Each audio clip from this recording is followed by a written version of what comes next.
Okay, so um, although you might think that most reactions happen in one step, it turns out that lots and lots of reactions actually take place in several steps. So we have a balanced chemical equation, and it's the ultimate reaction, what happens overall, but that can actually take place in several steps. We call that a reaction mechanism. So the pathway that a reaction takes is called the reaction mechanism. Each individual step is called an elementary step or an elementary reaction. So let's look at an example. Consider this reaction of NO2 plus CO to give NO plus CO2. It's thought to actually occur in two steps. So they believe that the NO2 reacts with another NO2 to give us NO3 plus NO. So that would be elementary step 1. And then the NO3 reacts with the CO to give us back one of the NO2s and a CO2. And that's an elementary reaction or elementary step 2. So notice that each step has a molecular event that forms its own products. And then also note that NO3 doesn't appear in the overall reaction. It's formed temporarily and then used up, and so it's called a reaction intermediate. It doesn't show up in the overall reaction. So if we add these reactions together, we add everything that's on the left-hand side of the arrow, NO2 plus NO2 plus NO3 plus CO, and then add everything that's on the right-hand side of the arrows, NO3 plus NO plus NO2 plus CO2. And then if we cancel out everything that shows up on both sides, the first NO2 that is used up and then reformed, the NO3 that is formed and then used up, so which are intermediates, then we get the overall main reaction. So we can classify reactions according to their molecularity, which is the number of molecules that must collide for the elementary reaction to occur. So if there's only one molecule that doesn't really collide with anything, but if it just kind of spontaneously breaks apart, we would call that a unimolecular reaction. If two molecules are involved in the collision, then is bimolecular. And if three molecules are combined together, we would call that termolecular. Termolecular don't happen very often. And in fact, higher molecularities are very rare because even to get three molecules to collide at the same time with enough energy and the correct orientation is pretty statistically low. And then to have more than that is even worse. So, all right, so let's talk about reaction rates for elementary reactions. So when you're looking, if you know for sure that you have an elementary step, you can predict the rate law. So what this is saying is if you don't know how many steps that occur, if you just are given a reaction and you don't know if it's a single step or a multiple step, you can't predict the rate law. However, if you do know absolutely that it's an elementary step, you can determine the rate law. So for elementary reactions, the reaction is just defined by stoichiometry. So the rate is directly proportional to the concentration of all the reactants involved in that step. So if this is the reaction, A going to product, so it's unimolecular, the rate will be dependent only on the concentration of A to the first power.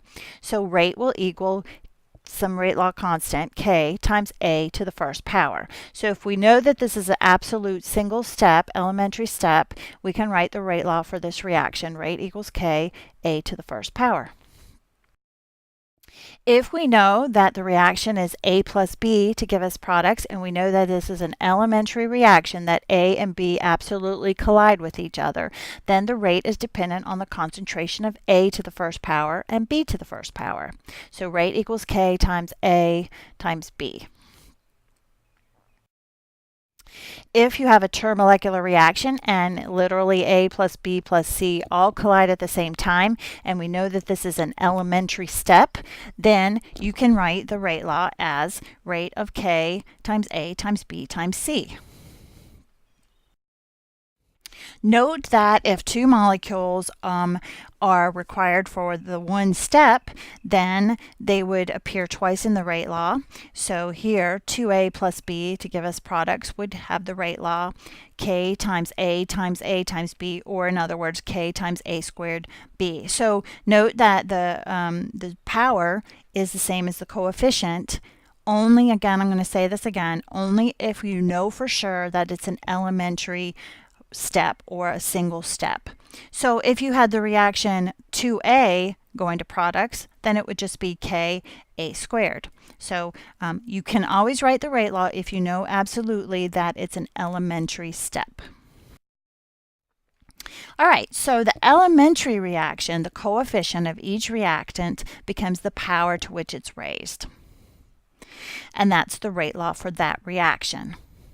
So we know, though, that many chemical reactions occur in multiple steps. So without knowing the actual steps, it's impossible to predict the overall rate law based only on the overall reaction. So again, that's why at the very beginning of the chapter, we had to look at data because we didn't know the steps that the reaction was taking place. But if you do know the steps, you can predict the rate law from the individual steps.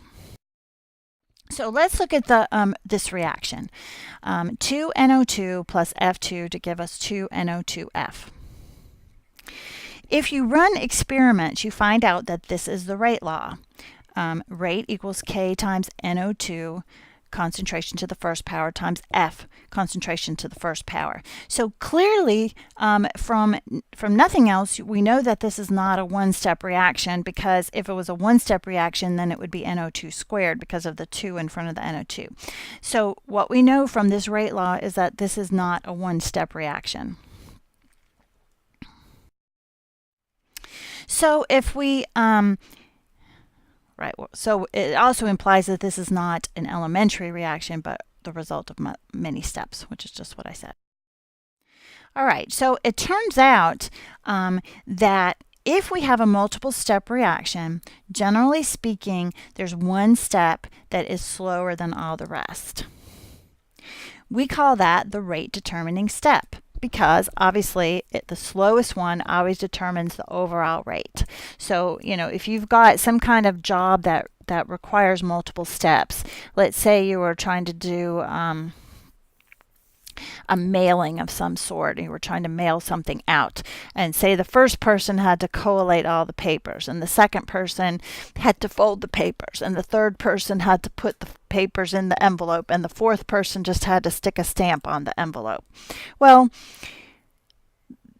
you can imagine that the person putting the stamp on the envelope really has no effect on the overall quickness of the job, because that step is so quick that really it's going to be the slowest step that determines how long the overall reaction takes, or the overall job takes. So probably maybe the collating, if that takes a minute to collate, and then 30 seconds to fold, and 30 seconds to put in the envelope, and 1 second to put the stamp on, then clearly the overall rate of the job will depend on that slow step. So the rate, we call the slowest step the rate determining step, because it determines the rate of the overall reaction. So let's look at this mechanism for that previous reaction. So here we have the NO2 plus F2. We think that in the first reaction, an NO2 and an F2 react to give NO2F plus F. And then in the second step, another NO2 reacts with that F from the first reaction. So remember, that's called an intermediate. That F gets used up, and then we form a second NO2F. So you can see overall, we have two NO2s, an F2, the two F's cancel, and then we have two NO2Fs.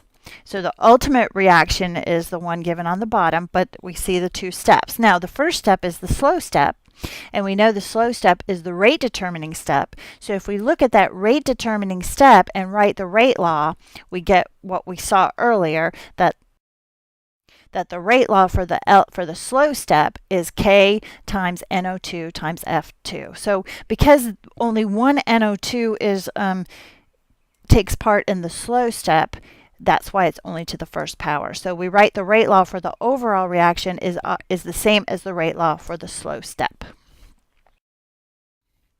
Now, it's pretty straightforward where the first elementary step is the rate determining step, then it's pretty straightforward. Then the overall rate law is just the same as the elementary rate law for that slow step, which is what we saw. It is a little more complicated, however, if the rate determining step is a later step, because it might contain an intermediate, and since the overall reaction doesn't have an intermediate, we really can't express the rate law in terms of something that doesn't show up in the overall reaction. So we have to adjust it a little bit. So, like I said, sometimes there's a rate determining step that contains a reaction intermediate that does not appear in the overall reaction. And since that really can't be part of the rate law for the overall reaction, we have to rearrange it. Okay, so let's look at an example. 2NO plus 2H2 gives us N2 and 2H2O. Since we know that we don't know what the rate law is, or we can't predict the rate law from this because we don't know if it's a one-step mechanism or multiple steps. Well, it turns out that this is the proposed mechanism. So chemists studying it think that first there's a fast equilibrium where 2NO react very quickly to give us N2O2. We haven't talked about equilibrium, that's coming in the next chapter, but what we can imagine is that these can go back and forth to form each other. Anyway, then the N2O2 reacts with one of the hydrogen to give us N2O and H2O, so one of the H2O products. But then that N2O intermediate reacts with the second H2 to form N2 plus H2O, so we get our total products. And we can see that they predict the slow step is that middle step. So we know that that's the rate determining step. However, N2O2 doesn't show up at all in the overall reaction. So we might say that the rate law is based on the slow step. It should be, well, rate equals K N2O2 times H2, both to the first power, because that's the slow step. It turns out experimentally that the rate law is this. Rate equals K NO squared times H2. All right, so that doesn't really coincide with any of these individual steps. So what's going on? So like I said a minute ago, the rate determining step, which is step 2, should outline the overall rate law for the overall reaction. So the rate equals K times N2O2 times H2.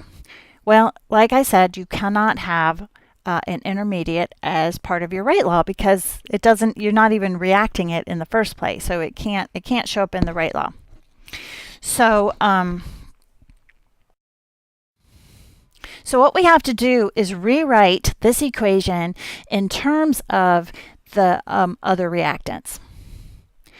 So we have to re-express this rate law eliminating the N2O2. So what we do is we're going to have to, in this case, look at the first step because it's an equilibrium step. And like I said, we haven't talked about equilibrium, but it's a fast step.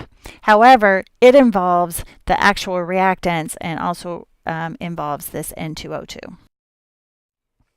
So what you're going to have to do is, believe me for right now until we get to the next chapter, in an equilibrium step, the forward rate and the reverse rate become equal. So what that means is the rate of the forward, K times NO squared, equals the K for the reverse reaction times N2O2.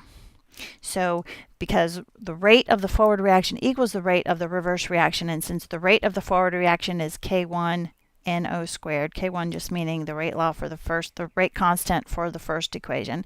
K minus 1 just means the rate constant for the reverse reaction times N2O2. That's the rate of the reverse. And since they're equal to each other, we can make them equal, set them equal to each other.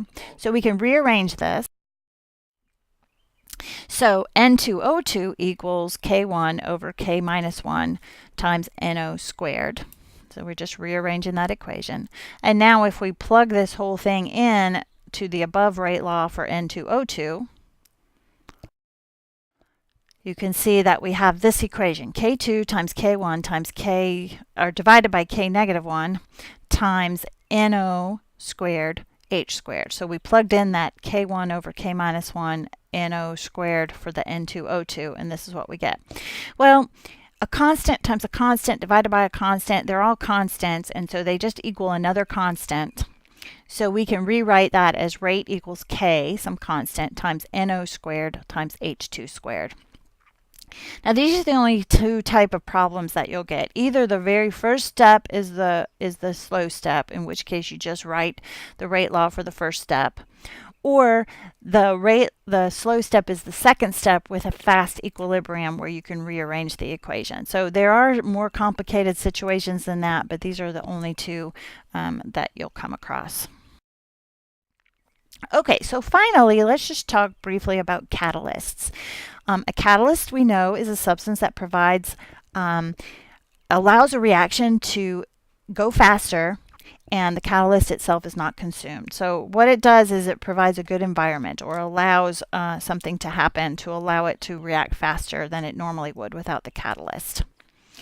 So to avoid being consumed, the catalyst has to participate in at least one step, but then be regenerated later. So what happens with a catalyst? It generally increases the frequency factor, that remember that A factor, which says the number of collisions. So it increases how many collisions can happen generally. So that's one way that a catalyst can work, by sort of like giving it a spot for collisions to happen. Or it could also lower the activation energy, EA. So it's going to do one or the two to make the reaction go faster. So here's an example of an uncatalyzed versus catalyzed reaction. So if you look at the red line, that would be the uncatalyzed reaction. Cl plus O3 plus O to give us Cl plus O2 plus O2. Well, the uncatalyzed reaction has a really high activation energy. So it makes it, you have to have molecules that have a whole lot of energy for that reaction to happen. What happens when you have a catalyst, and they're not really telling us what the catalyst is, but what they're showing you here is if you have a catalyst, they're telling you that the first thing that happens is the Cl and the O3 and the O form a ClO plus O2. So that's like the little orange, the first hump is the first step. And then the ClO plus O2 plus O go through a second step where you form the Cl plus O2 plus O2. So they're showing you that with a catalyst, it lowers the activation energy. In fact, in this case, it's a two-step process rather than a one-step process, but lowering the activation energy will make it go faster. We can call a catalyst can be homogeneous, where it's in the same phase as the reacting species. So for example, if you have this gas reaction, 2SO2 plus O2 gives us 2SO3. NO is a good catalyst, and it's in the same phase, and so that would be a homogeneous. A heterogeneous catalyst then is one that exists in a different phase. So a lot of times you use a solid catalyst in contact with a liquid or a gaseous phase. And a lot of times what that does is gives a location for the molecules to come together. So the molecules are attracted to the surface of the solid and allow to react. Here's a picture sort of a heterogeneous catalyst. So the this green is the catalyst, some kind of metal, say platinum. They're showing you that it's platinum. So it's a metal surface. And then what's happening is the metal surface attracts the hydrogen, the little blue molecules. It attracts the ethylene, the C2H4. They adsorb onto the surface of the platinum. The platinum sort of helps this H2 break apart on their own. And then when it kind of gives them a surface so that they can all, so part B, you can see that they're all getting close to one another. Then the H atoms can attach to the C atoms, all while they're attached to the platinum. And then finally the product can go away. So like I said, a lot of times a metal gives a surface for a reaction to take place. Now, just a little bit about catalysts. An enzyme is a catalyst when in a biological system.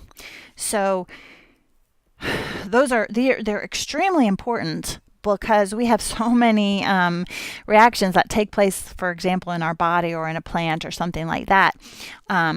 And in order to increase the rate of those, we would likely have to have temperatures much hotter than our body can stand. And so we need these catalysts to help all these thousands of reactions happening in our body.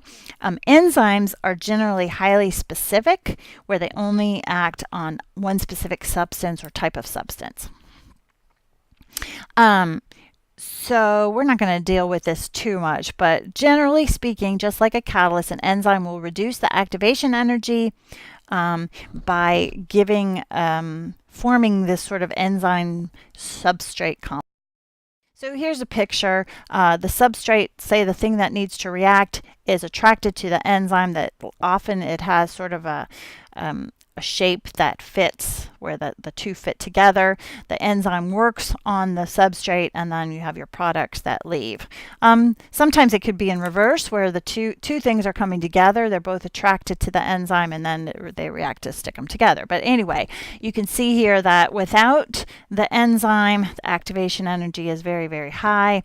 But with the enzyme, the first thing that happens is there's a low activation energy. There's a complex that forms. There's a little bit higher activation energy. The products are formed. So again, reduces the activation energy by giving it a location to happen. I thought you might find it interesting. You heard of the term catalytic converter. These are things that are in a car that are used to reduce emissions. So I just thought I'd give you a little information about that. Modern car engines carefully control the amount of fuel they burn. What happens is you want to try to keep the air to fuel ratio very close to the stoichiometric point. So you don't want to have too much air or fuel. You want to have the ratio to be pretty close. So engines try to keep this ratio as close to possible, but it's not always possible to have these stoichiometric amounts. So theoretically, if you have the correct ratio, all the fuel will be burned and all the oxygen will be used up, and they'll be equal, and we won't have one or the other left over.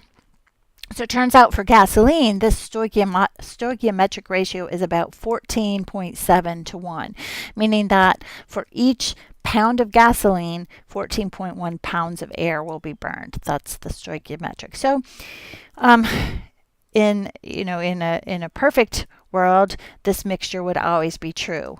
However, the mixture, if the mixture's lean, meaning more air than 14.7, or if it's rich, meaning too little air compared to the fuel, then we end up with byproducts that are not very healthy for our pollutants. So, okay, here are the main emissions of a car engine. So nitrogen gas, which is basically benign because air is 78% nitrogen. So if nitrogen is a product, no problem. Carbon dioxide is one of the products of combustion, and it's one of the main products of combustion, and it has its own issues, but it's not deadly in the way that nitrous oxygen is, or carbon monoxide is. So carbon dioxide is an okay fuel. Now, there's a whole nother topic about global warming and climate change and things like that has to deal with carbon dioxide, but that's not what we're talking about here. And then finally, water vapor is another product of combustion, and of course that's pretty benign too. The water just comes on through. So these emissions are mostly benign, except, like I said, for carbon dioxide, which contributes to climate change. So that's a whole nother story, but we're just talking about what's coming out of our engine that could be dangerous in a poisonous way. So because the combustion is not perfect, some of the other emissions are also produced, and you've heard of these as well. So carbon monoxide is a poisonous gas that is a product of imperfect combustion. If there's not enough oxygen, carbon monoxide can be produced instead of carbon dioxide. Hydrocarbons, so some of the volatile organic compounds or hydrocarbons come out of they're not burned completely, and so they come out, unburned fuel. And so this is often a major component of smog. And then finally, nitrogen, instead of coming out as pure nitrogen gas, combines with oxygen to form NO or NO2 or some other version of NO, which together are called NOx. You may have heard that if you've heard anything environmental. NOx are just nitrogen oxides that are contributors also to smog and to acid rain. So what happens, a catalytic converter has two different types of catalysts.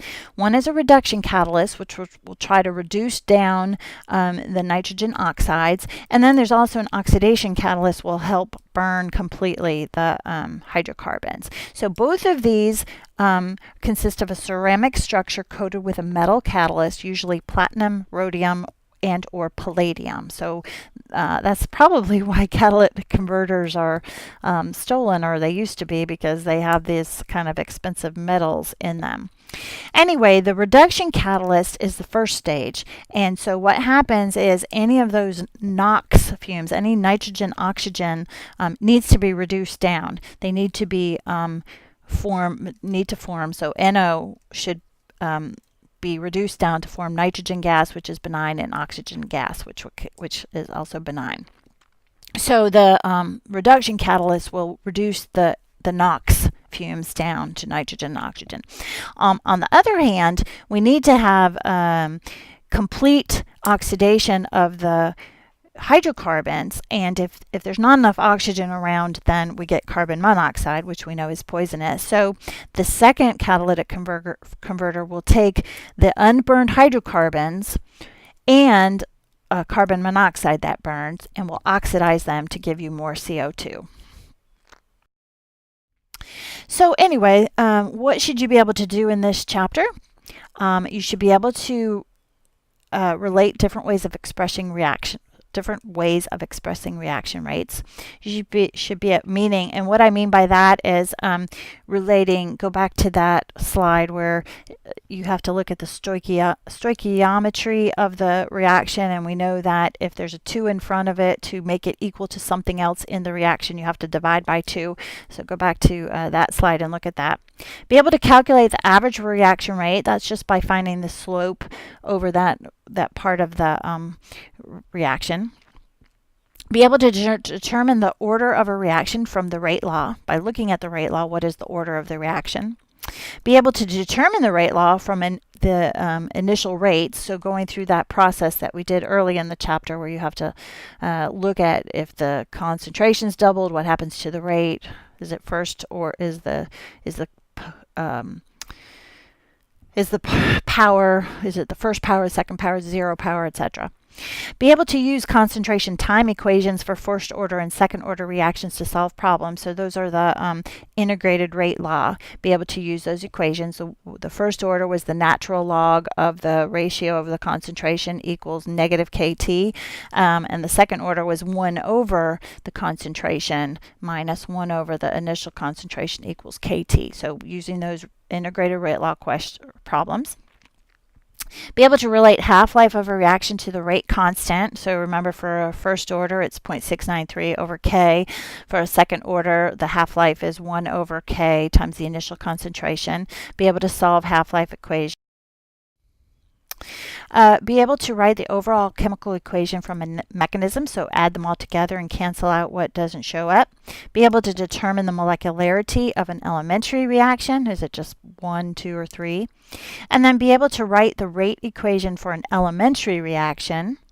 And finally, determine the rate law of the overall reaction from a mechanism. So from finding the slow step and finding the rate law for the slow step.